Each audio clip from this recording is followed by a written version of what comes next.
የሳምሪና የጂጂኪያ ባንድ ፖድካስት ላይ ቀርበው የተናገሩት ነገር በጣም ድጋሜ አነጋጋሪ ሆኗል። ፋኒ ልጆቹን ወስዶ በማሳደግ ላይ እንደሚገኝ ይታወቃል። በጣም በሚገርም ሁኔታ ደግሞ ልጆቹንም የወሰደበት መንገድ በስምምነት አልነበረም።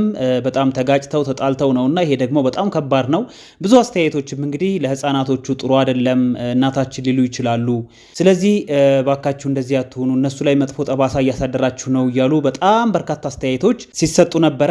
በተለይ እንግዲህ ጂጂና ሳምሪ በቲክታክ ላይ ቀጥታ ይገባሉና በዛ ሰዓት ብዙ ኮሜንቶች እንግዲህ በተለይ እንዴት ልጆችሽን አንቺ ትተሽ ትሄጃለሽ፣ አንቺ ቲክታክ ላይ ትደንሻለሽ፣ ትጨፍሪያለሽ እያሉ ለሳምሪ ብዙ ኮሜንቶች ደርሷት ነበረ። ጂጂም እንግዲህ በእኛ ጋር እውነታው ይሄ ነው እያለች በእነሱ በኩል ያለውን እውነታ ወደ ሚዲያ ላይ እየመጣች ትናገር ነበረ። በተደጋጋሚ በቲክታክ ላይ በዛ ዙሪያ ላይ ስትናገር ተመልክተናታል። ታዲያ ይሄ ብቻ እንግዲህ አልበቃቸውም። ወደ አንድ ፖድካስት ላይ ቀርበው ሙሉ መረጃውን ለህዝብ አድርሰዋል ማለት ነው። እንግዲህ ብዙ አስተያየቶችንም እያነበብኩኝ ነበርና ኮሜንቶችን ብዙ ጊዜ አንድ ባህሪ ያው በሰው ልጆች ላይ የሚንጸባረቅ ነው። የፋኒን ቪዲዮ ካየን በኋላ ሳምሪ እንሳደባለን፣ የሳምሪን ቪዲዮ ደግሞ ስንመለከት ፋኒ እንሳደባለን። እንደዚህ አይነት ነገሮች ናቸው እየታዩ ያሉትና ነገር ግን ለሁለቱም ይሄ የሚጠቅም አይደለም። እነሱ አሁን ያሉበት ስሜት ትንሽ የጸብን ስሜት ታውቁታላችሁ። ከሰው ጋር ስትጣሉ ቶሎ አይበርድም አይደለ? በተለይ ደግሞ ይሄ ያበሻ ባህሪ ነው። ስለዚህ በዛ ሁኔታ ላይ እነሱ እያሉ ነገሩን በማባባስ በማጧጧፍ የበለጠ እንዲራራቁ ማድረግ፣ አንዱን ደግፈን አንዱን ነቅፈን በዛ አይነት ነገሮች ኮሜንት መሰጠት አለባቸው ብዬ አላምንም። ዞሮ ዞሮ እንግዲህ ሁለቱ ወደ ሚዲያ ላይ የመጡበት አሁን ትልቁ ነገር ሳምሪና እናቷ ወይንም ጂጂ ማለት ነው በእኛ በኩል ያለው እውነት ይሄ ነው ብለው ነው እነሱ እንግዲህ እንደሚናገሩት ከሆነ ፋኒ በሚዲያ ላይ መጥቶ እያስመሰለ ነው ያለው። ከዛ በተጻራሪ ወይ ደግሞ ከዛ በተቃራኒው የሱ ባህሪ በፍጹም እንደዚህ አይደለም የሚል ነው በዋነኛነት ያለው። እንደዚሁም ሳምሪ እንደምትናገረው እንግዲህ ብዙ በደሎችን ብዙ ስቃዮችን እንዳሳለፈችና በተለይ እንግዲህ ከእናቷ ጋር ተጣልታ ወይንም ተጋጭታ ነው ከሱ ጋር እየኖረች ያለችውና ስለዚህ በሁለት በኩል ነው ማለት ነው እሷ ስትወጋ የነበረው። በጣም ከባድ ነው። በዛ በኩል እናቷ ጥሩ ባል እንዳላገባች ትነግራታለች። በዚህ በኩል ደግሞ እሱ እናትየቷ በሰደበቻቸው ቁጥር እሱንም ጭምር በሰደበችው ቁጥር እናትሽ እንደዚህ እያለች ነው የሚለው ነገር ስላለ ይህንን መገመት አያዳግትም። ልጅቱ በእርግጥ በጣም ውጥረት ውስጥ እንደነበረች ነው መገመት የሚቻለው። ከዛም በተጨማሪ በፋኒ ሲስተር በኩል ደግሞ ሌላ ግጭቶች አሉ። እንደዚሁም የፋኒ ወንድምም ለተወሰነ ጊዜ አብሯቸው ነበርና እነዚህ እንግዲህ ተደማምረው ወይንም ተጨማምረው የእሷን ፍቅር እንደቀነሰባት በተለይ እዚህ ኢትዮጵያ ውስጥ ከመጡ በኋላ ደግሞ እሷን ኢግኖር እንዳደረጋትና ለእሷ ትኩረት እንዳልሰጣት አቴንሽኑ ሙሉ ቤተሰቦቹ ላይ እንደነበረ ጭምር ነው ስትናገር የነበረው። እንግዲህ ይሄ በእሷ በኩል ያለው እውነታ ነው። ዞሮ ዞሮ ግን እኔ አንድ ነገር የተረዳሁት ነገር ምንድን ነው፣ ለሁለቱ ጸብ ወይ ደግሞ የሁለቱ ጸብ ለፍቺ የሚያበቃ ነው ማለት ትንሽ ይከብዳል። ልክ ነው፣ መጎዳት አለ በትዳር ውስጥ በጣም ከዚህም የባሰ በጣም ከባድ የሆኑ ነገሮች ሊያልፉ ይችላሉ። ነገር ግን ደግሞ ትዳር እኔ የሚባልበት ተቋም አይደለም እና የጋራ ነው። አንድ ሰው ሊጎዳ ይችላል። ስለዚህ ዛሬ የምጎዳው ነገ የተሻለ ነገር ይሆናል። በትዳር ውስጥ እንደዚህ ነው አይደለ? በመንፈሳዊ ህይወት ውስጥ ያለው ነገር ግን ብዙ ጊዜ ከመንፈሳዊነት እየራቅን ስለሆነ ያለው ይሄ ትውልድ እንደውም ትንሽ አሁን ይሻላል በወጣቶች ላይ። የሆነ ሰዓት ላይ ግን ሙሉ ለሙሉ መንፈሳዊነትን ወይንም ደግሞ ሃይማኖትን የመተው ነገር አለ።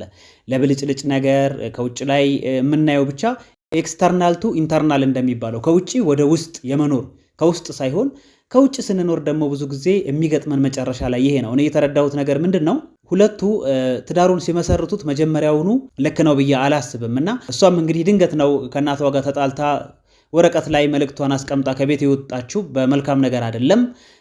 ልጁም ፋኒም ሬዲ ሆኖ ለትዳር ዝግጁ ሆኖ አይደለም የተቀበላት። ስለዚህ ትዳርን መጀመሪያ ስናስብ መሆን ያለበት መጀመሪያ ጸሎት ነው መቅደም ያለበት፣ ትክክለኛ ሰው እንዲሰጠን እኛም ለትዳር ብቁ እንድንሆን ልባችን እንዲከፈት መልካም ሰዎች እንድንሆን መጀመሪያ መጸለይ ነው ያለብን። ከዛ በኋላ ምንድን ነው ራስን መቻል አለ።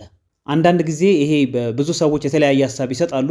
በዚህ በኩል ራስን መቻል የሚባለው ነገር አንዳንዶች አብረን ሰርተን እንለወጣለን የሚሉ ሰዎች አሉ። አንዳንዶች ደግሞ በተለይ ወንድ ብር ከያዝኩ በኋላ መርጬ ነው የማገባው በገንዘብ ያስተዳድራለሁ እንጂ አብሬ እንለወጣለን ብዬ በፍጹም አልገባም የሚል አካሄዶች አሉ። ዞሮ ዞሮ ግን መጀመሪያ መቅደም ያለበት ምንድነው? ጸሎት ነው። ጸሎት ካለ ፈጣሪን መለመን ካለ የተሻለ ህይወት ፈጣሪ ይሰጠናል። ስለዚህ የብዙዎቻችን ችግር ወደ ትዳር ስንገባ ዝም ብለን ነው በስሜት ዘው ብለን የምንገባው። ከዛም መጨረሻ ላይ ውጤቱ የታወቀ ነው ማለት ነው የሚሆነው። ስለዚህ ሁለቱ ጋር ያለው ችግር ይሄ ነው። ስለዚህ መስተካከል ግን ይችላል ብዬ አምናለሁ። እኔ ምንድነው ነገሩን ወደ ውጭ ከማውጣት ወደ ሚዲያ ላይ ከማውጣት ይልቅ እሷ ጋም ትክክል ነው ህመም ይኖራል፣ ነገር ግን ደግሞ የሰው ልጅ አይለወጥም አይቀየርም ብሎ በቃ ዘላለሙን እንደዚህ ነው ብሎ መደምደም በጣም አስቸጋሪ ነው። የሰው ልጅ ሊቀየር ይችላል። በተለይ በመጽሐፍ ቅዱስ ላይ ብዙዎች ሲያነሱት ሰማለሁኝ ሰባኪያንና እኛ ሄደን እሱን ተለወጥ ሳይሆን እኛ መጀመሪያውኑ ምንድነው መሆን ያለብን? መልካም ነገር ነው ለሱ ማሳየት ያለብን፣ ፍቅር ነው መስጠት ያለብን። ያንን ሰው በፍቅራችን መልካም በሆነው ልክ ልንለውጠው እንችላለን። ይሄ ነው ሃይማኖታዊ ትምህርት። ስለዚህ መጀመሪያ ራስን መጠየቅ፣ ራስን መግራት፣ በቃ መልካም ሰው መሆን።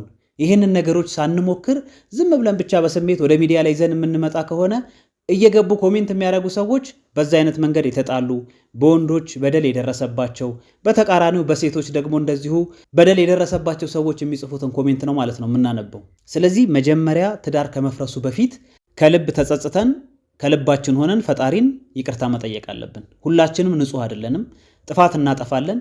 በጸሎት ደግሞ የማይሆን የማይከፈት በር የለም። እርግጠኛ ሆኜ ነው የምናገረው ይሄንን። ስለዚህ መጀመሪያ ጸልያችኋል ወይ? የንስሐ አባት ጋር ልትሄዱ ትችላላችሁ፣ ቤተሰብ ጋር ልትሄዱ ትችላላችሁ፣ ሌላ ጓደኛ ምናምን ልታማክሩ ትችላላችሁ። ከነዚህ ነገሮች በፊት መጀመሪያ ጸሎት ነው የሚያስቀድመውና በጸሎት ተንበርክካችሁ ከጠየቃችሁ ምላሽ አለው ፈጣሪ። በምክንያትም ቢሆን ምላሽ አለው፣ ምላሽ ያመጣላችኋል። ስለዚህ በጣም ብዙዎች እኔ አያለው እዚህ ኮሜንት ላይ እንደዚህ አይነት ኢሹዎች ሲነሱ እየሄድን ኮሜንት የምናደርግ ሰዎች ከስብራት የተነሳ ነው ይገባኛል። እና ብንሳደብ ወንድ ማለት እንደዚህ ነው፣ ሴት ማለት እንደዚህ ነች አይደለም። እስኪ ዝም ብላችሁ እናንተ በፈጣሪ ወይንም ደግሞ በሃይማኖት ስር ሆናችሁ ነገሩን ዝም ብላችሁ ተገንዘቡት። ልክ ነው። ሁልጊዜ ሃይማኖት ሞራልን ያስተምራል አይደለ? ስነ ምግባርን ያስተምራል። መሆንም ካለበት ነገሩ እንኳን በስርዓትና ሁለታችንንም በማይጎዳ መንገድ ነው። መለያየቱም ከመጣ የግድ ከሆነ መለያየት ያለባቸው። አያችሁት የነሱን ትዳር አሁን ምን ያህል አስቀያሚ እንደሆነ ለልጆቹ ዝም ብላችሁ እስኪያስቡት። በጣም ከባድ የሆነ ጫና ልጆቹ ላይ አድርሰዋል። ይሄ በእነሱ ላይ ለመፍረድ አይደለም። የብዙዎቻችን ህይወት እንደዚህ ስለሆነ ነው። በስሜት ነው ወይ የሆነ ነገሩ ተመችቶሽ ወይ ገንዘቡ ተመችቶሽ ምናምን ቁመናው ተመችቶሽ ምናምን ድንገት ሳታስቢበት ልትገቢ ትችያለሽ። ወንድም እንደዛው መጀመሪያ መዘጋጀት አለብን። በጸሎት የምንፈልገውን አይነት ፈጣሪ እንዲሰጠን መመኘት ይቻላል። በጣም ይቻላል መመኘት። ፈጣሪ ነው ትዳርን የሚሰጠው። ልክ ነው። ፈጣሪ የሚሰጠው ትዳር ግን የጠየቅነውን ትዳር ነው። ስለዚህ ዝም ብለን ዘለን ገብተን ፈጣሪ ነው ብንል አይሆንም። ይሄ መቼ ቀድሞውኑ ያልጠየቅነውን ትዳር ራሳችን በፈለግነው መንገድ ያመጣነውን ህይወት በኋላ ላይ ፈጣሪ ያለው ሆነ እያልን ምክንያት የምንሰጥ ከሆነ ይሄ ልክ አይደለም። ፈጣሪ ያውቃል። ማወቅና መወሰን ደግሞ የተለያዩ ናቸው። የራሳችንን ህይወት እንድንመራ የራሳችንን ህይወት ፈቅደን ለፈጣሪያችን እንድንሰጥ ያዘናል። ያንን ስናደርግ ደግሞ እሱን ስናካትት እሱን ስናሳትፍ ህይወታችን የተስተካከለ መልካም ይሆናል ማለት ነው። ካልሆነ ግን እንደዚህ ነው የሚሆነው። በቃ መወቃቀስ ነው የሚሆነው። ይሄ ደግሞ ምንም አይጠቅምም።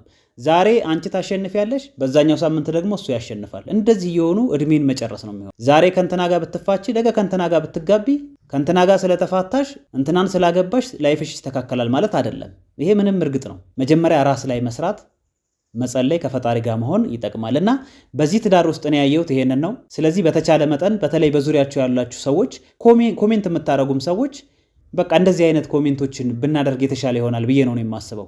አንዱን መስደብ አንዱን መንቀፍ ሳይሆን ነገር ግን ደግሞ ሁለቱም ወደ ፈጣሪያቸው እንዲመለሱ ብታደርጉ መልካም ነው ብዬ ለማለት ነው። መልካም ቆይታ